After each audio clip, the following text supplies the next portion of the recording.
Hello everybody, and welcome to this week's video lecture on Aristotle titled The Good, Teleology, Virtue, and Habit. This particular lecture corresponds with pages 59 to 63 in your textbook, and just so you know, I've also posted this particular reading to the course Canvas website. If you go to the module titled Electronic Course Materials, you will find it there on that page.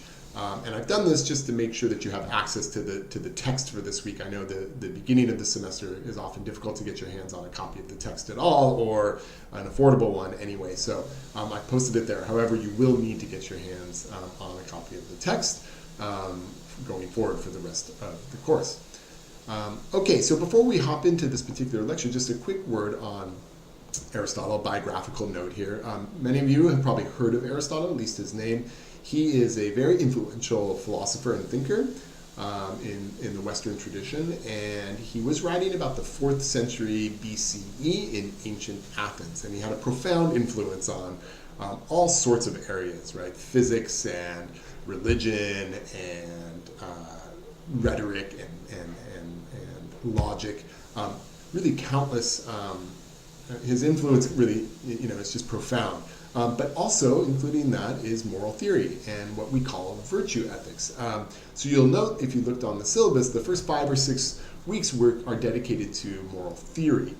So one of the key moral theories we have is Aristotle's virtue ethics. And so we're going to spend a couple weeks this week and the next exploring exactly what virtue ethics is and Aristotle's work. So without further ado, why don't we get to some of the details here.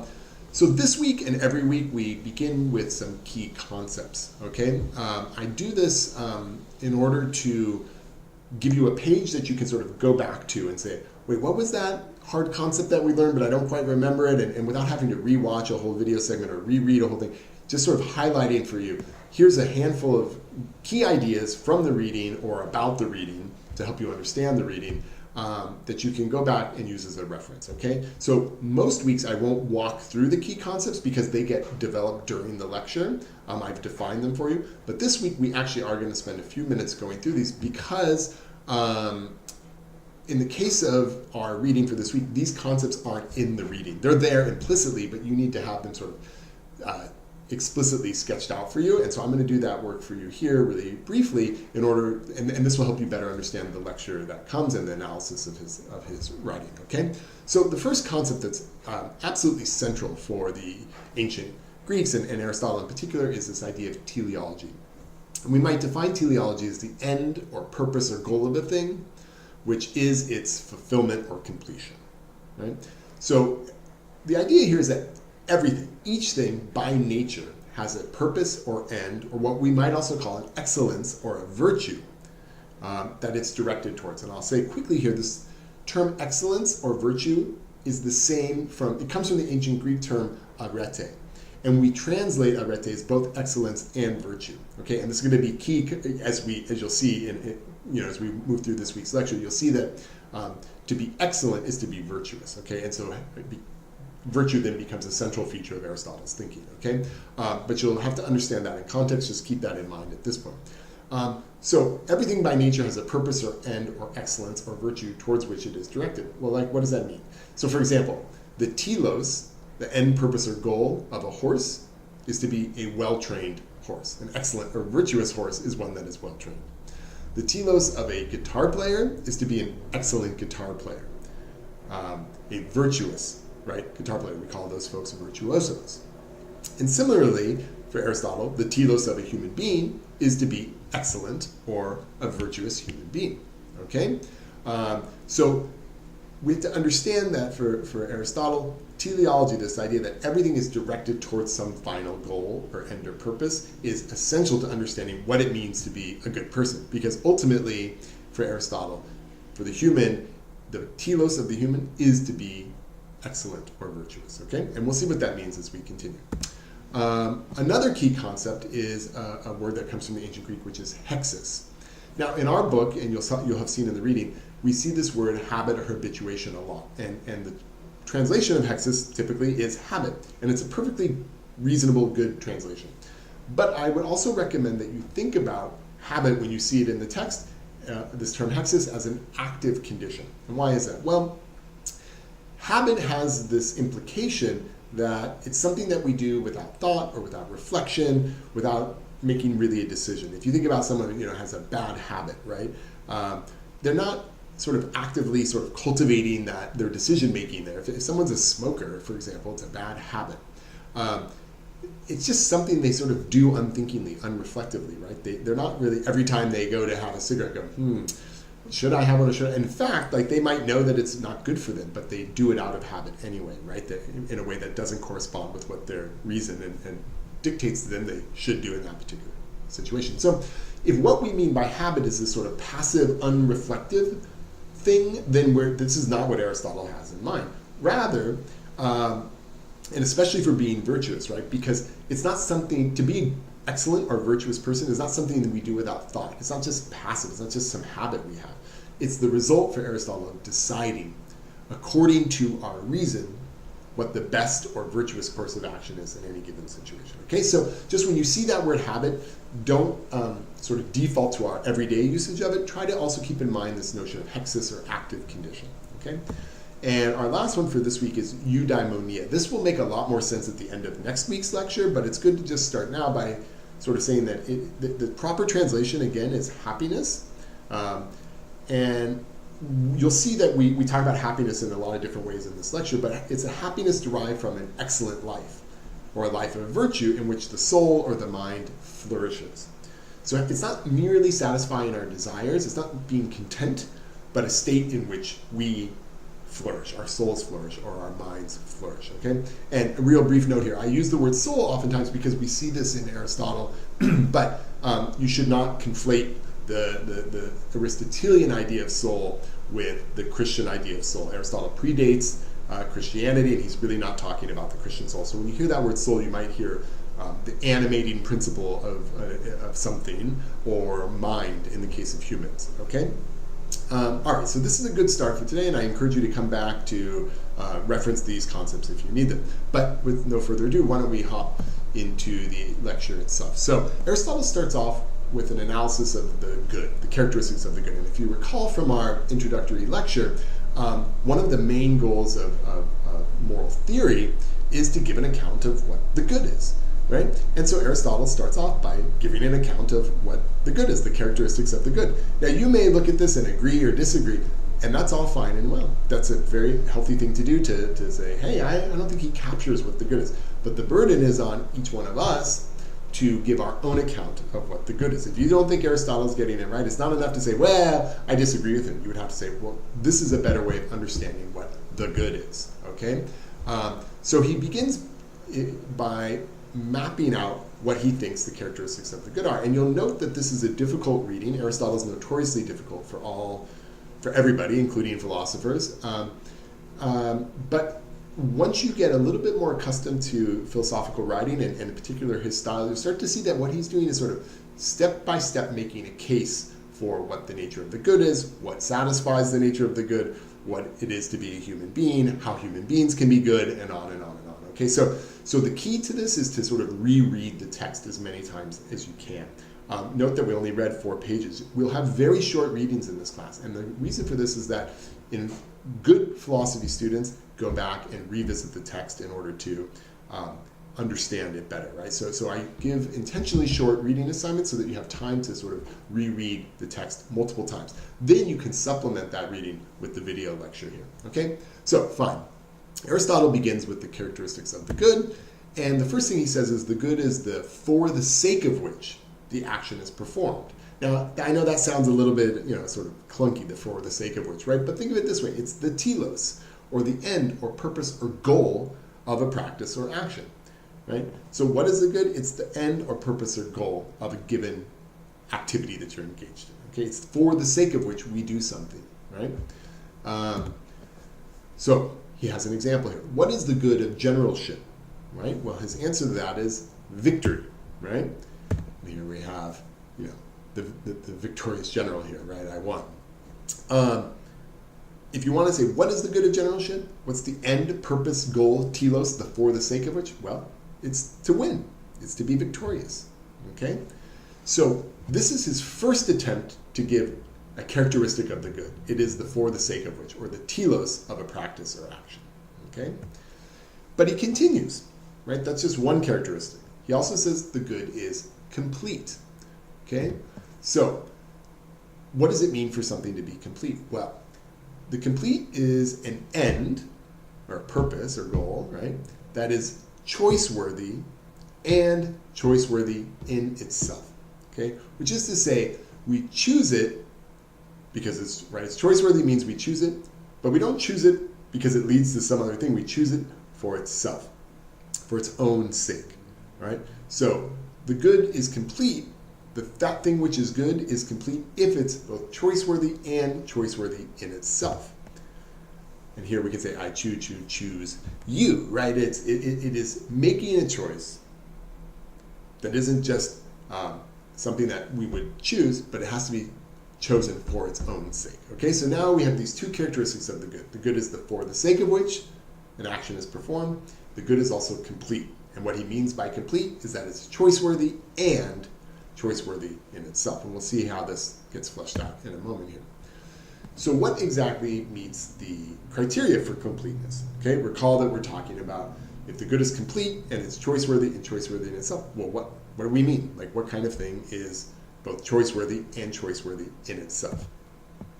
The answer here is actually sort of common sense. Happiness meets this criteria for completeness, right? We choose happiness, he says, for itself, not for something else. For example, wealth, health, or victory. Now think about this for a moment. Something like wealth or health or victory, they are choice-worthy. We would choose it. It's a perfectly good thing to choose to be wealthy or to be healthy or to be victorious in battle, right? But these things are not choice-worthy in themselves. Why not? Because we also choose them for the sake of something else.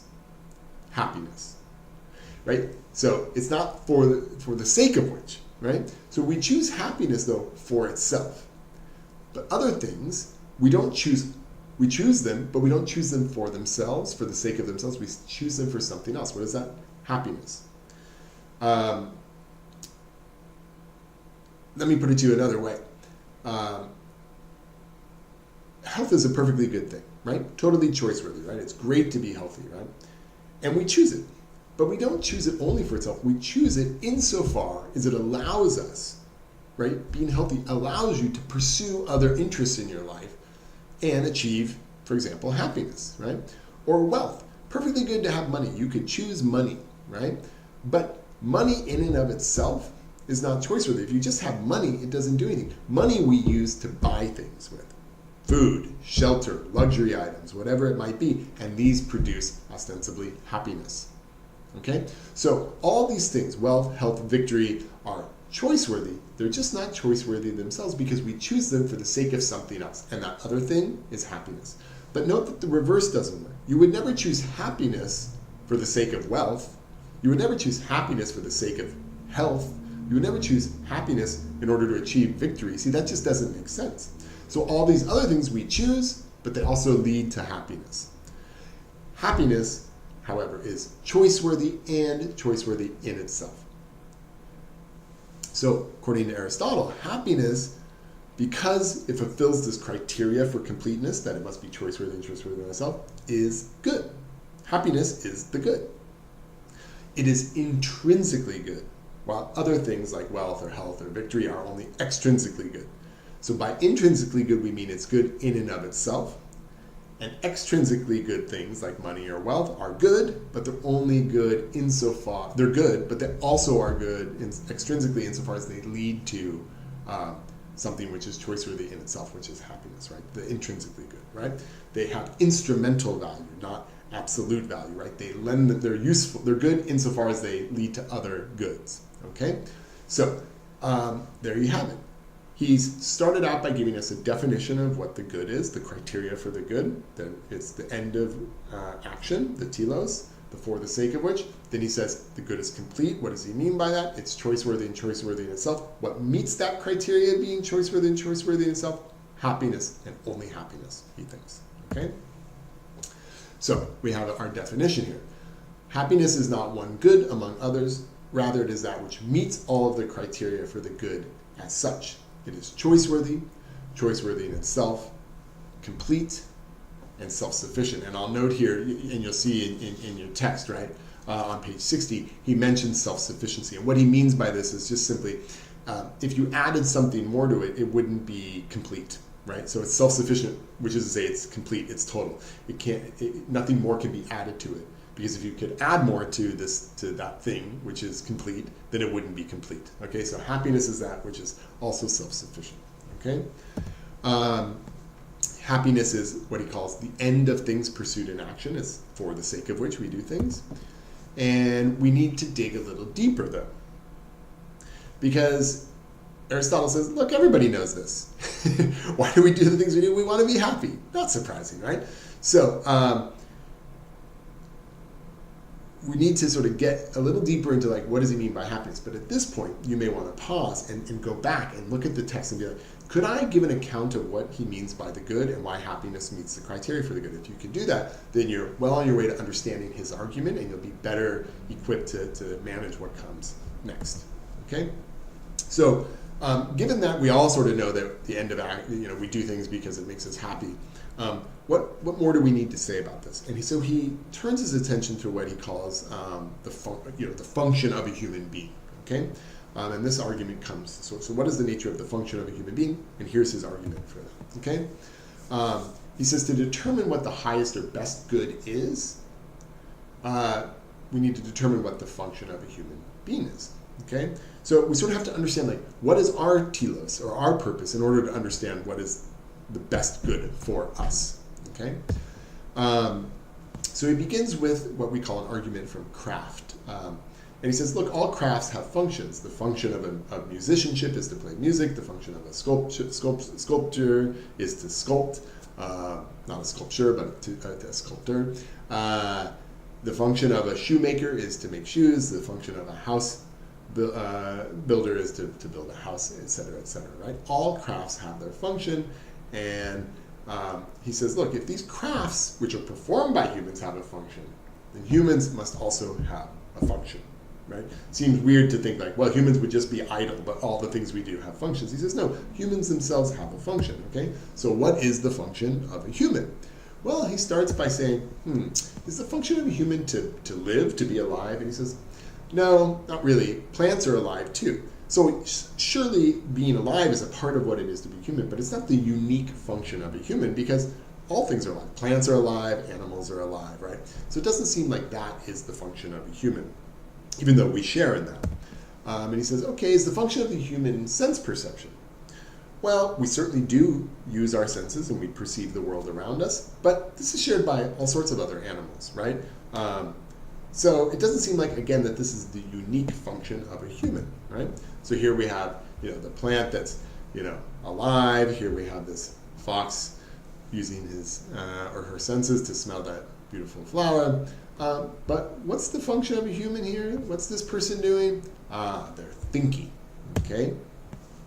The function of a human, according to Aristotle, is the life of action on the part of your soul or mind that has reason. Okay, so now think about this. If you go back to our introductory lecture, we talked about how one of the key things in understanding the emergence of philosophy in general was the movement from mythos to logos. Okay, and what is logos? Well, it is the development of our reason in an attempt to give an account or explanation of the world, right? Logic, reason, and giving logical or rational accounts that are persuasive, right? So the function of a human, he thinks, is like to think, to be rational, to use our reason. And it's not some sort of capacity we have, it's actively cultivating our reason. This is the function. So sure, we're alive like plants. Sure, we use our senses like animals. But we do something, he thinks, that other creatures, beings, do not do, plants and animals, which is that we think that we have logos. And he does not believe that they have logos, right? Now, we can have a separate debate about whether animals have reason or don't have reason. This is an interesting debate that has emerged, in the last several decades. But for Aristotle's purposes, he thinks this is the unique function of a human, that it's a life of action, not a passive life, but a life of action on the part of soul or mind that has reason, okay? This is the function of a human.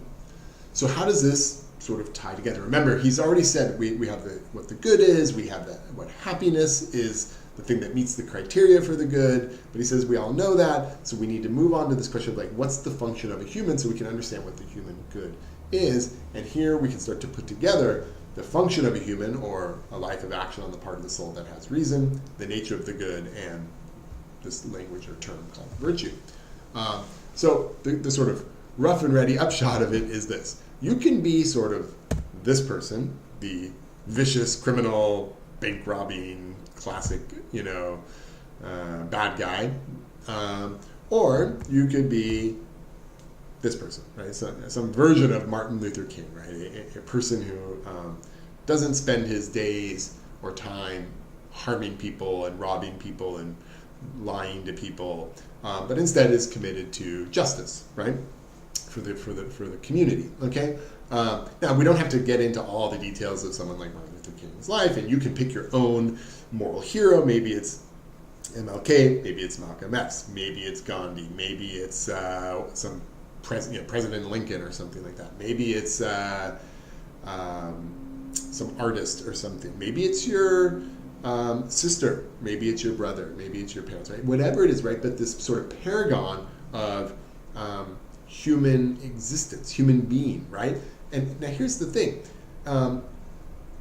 As Martin Luther King and all our other moral heroes, they're just human beings, right? They're exemplary human beings, right? We hold them up as our sort of moral heroes. But again, they're just human beings, and they're good and they're virtuous, but they're not magical. They're not extraterrestrial. They're just human beings.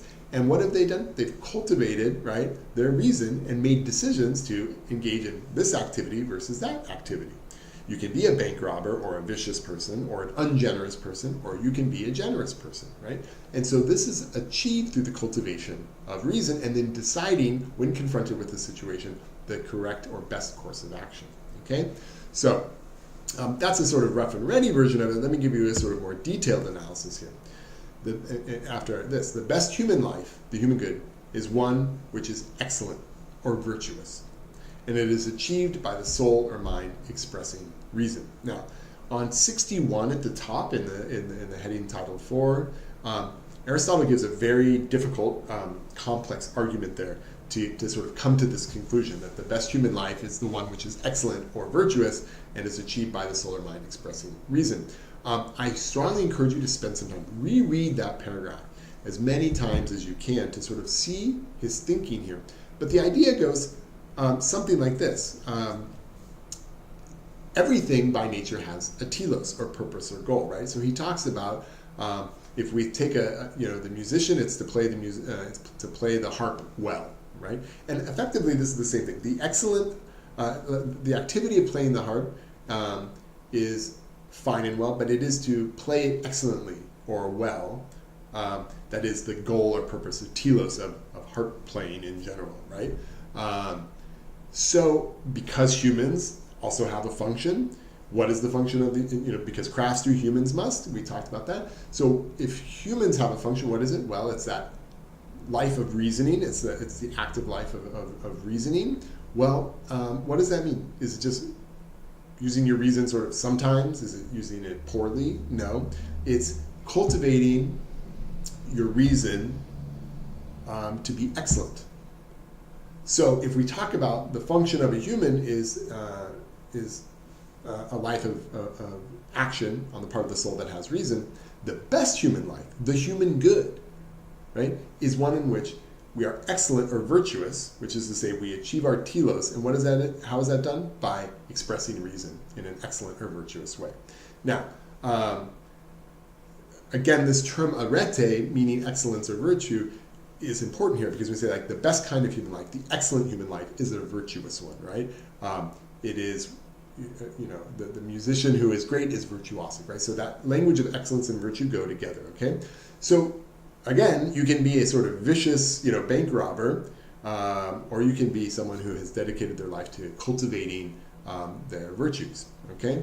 Now, and we do this through the development of our reason, okay? So for Aristotle, becoming smart is the first step towards becoming good, right? And this goes back to some of the questions we explored previously on the relationship between theory and practice with respect to how we live, right? If you have a certain set of knowledge, it's going to inform the decisions that you make, okay? And so we can start to learn about the nature of the good and the function of a human. This is going to help us make decisions about how we ought to act in any given situation. It gives us a reason why we shouldn't be a bad guy, but a good guy, or a bank robber, or a civil rights advocate, these sorts of things, okay? So have a look at that argument on 61 when you get the chance. Now he says, really, he sort of ends this section by saying, but look, one virtuous act doesn't make you virtuous, right? One swallow does not make a spring. Instead, the virtuous person is virtuous every day, right? So if we're talking about an excellent human life, it's not like, oh, I did this one thing that was great one time. He says, no, that doesn't give you an excellent human life, doing one good thing once, one virtuous thing. It's the person, if we want to call someone excellent or virtuous, it's the person who is virtuous every single day, okay? So given that, how does one become virtuous? The acquisition of virtues of character. So here we have this very, beautiful baby and this elderly woman here. And here's the thing about this baby. This baby is not generous. This baby is not courageous. This baby is not honest, okay? For Aristotle, he says, one becomes virtuous through habit, not through nature. So this baby is not naturally virtuous, right? It may be innocent of all sorts of bad things, right? We wouldn't blame a baby for not being courageous or generous, right? But it's not by nature generous, right? All you have to do is spend time with some young children to see that they're not terribly generous by nature, right? By contrast, this elderly woman who seems to be, engaged in this, generous pose here has learned to become generous through habituation, right? Through habit. She has cultivated the virtue of generosity, okay? So remember that habit is not some unthinking passive response. We might think of hexis in terms of an active condition, which is a state of readiness and preparation to respond courageously, for example, or generously, when confronted with a scary situation or a situation where someone's in need, okay? You have to decide whether or not you will respond with generosity or with courage. Not every situation requires you to respond in the same way. I mean, a courageous person doesn't fight any battle, right? If there's 100 people and you're one, it is not courageous to go fight them. It might be more courageous to, retreat and wait for another day, right? And we'll talk about that in next week's lecture. So the idea here for Aristotle, though, is if we want to think about how does one become virtuous, he says it's not by nature, it's through habit. And again, we want to think about habit in terms of an active condition. Okay. Now, quick note here, he says, though, is the same thing which forms the virtue, which allows us to become virtuous, also corrupts it and can turn it into a vice. So we sort of have this idea that as humans deal with each other, some of us are going to perform our interactions, dealings with each other poorly and others excellently, right? So take a guitar player, for example, right? The person who picks up the guitar could become an excellent, virtuous guitar player if they work at it hard enough. At the same time, a bad guitar player out there, right? And this person now has the vice of being terrible at guitar or something like that, right? So the same activities can make us either virtuous or vicious. And this goes into our relations with each other, right? Some of us are going to be excellent in our dealings, our social interactions with others. We're going to be honest or generous or courageous or kind or honest. Other people will be deceitful and cowardly and ungenerous, right? So it's important to note that it's about how we respond to the situation. So again, it's not in us by nature, right? The same exact thing which forges us as virtuous beings can also forge us into vicious beings. And indeed, we could be virtuous at one point, and this could turn into a vice if we don't continually cultivate and practice and habituate ourselves into the virtuous behavior, okay? So how do we get to a place where we can actually respond virtuously, if not every time, most of the time? Well, we need to build character. says Aristotle, right? And you hear this. We talk about this a lot in our education and our communities where we think about ourselves is how do we build character? Character is something that's constructed. It's not by nature. People aren't born virtuous or vicious. We have to establish ourselves, our character. And for Aristotle, what's key here is that we don't build character by luck or chance or by sometimes doing the right thing, right? This isn't how we build a stable, strong character. Instead, he says, the person who's virtuous must know that she is performing a virtuous action. So in this case, he says, like, understanding is what counts, not just conformity, right? So if you do the right thing because everyone else is doing the right thing, he says, you're not virtuous. You have to understand and know that you're actually doing the right thing, right? So this happens all the time, especially with younger children. They do the right thing because they're told to do the right thing or because other kids are doing the right thing, like sharing, for example. But they don't actually understand why it is that they should be sharing with their toys with their siblings or something like that, right? So conformity is insufficient, right, for being virtuous. We also have to have understanding. However, Aristotle says, but this is just really one piece of it, right? And it's really not the most important piece, right? Yes, understanding is key, but there's something more that has to go into building character, and it's this idea that we decide, right? We use our reason and our knowledge to decide to perform virtuous acts, but we don't just perform the act. We decide on performing the act for its own sake. So why is that, right? Well, I could perform an act like, helping an elderly person cross the street.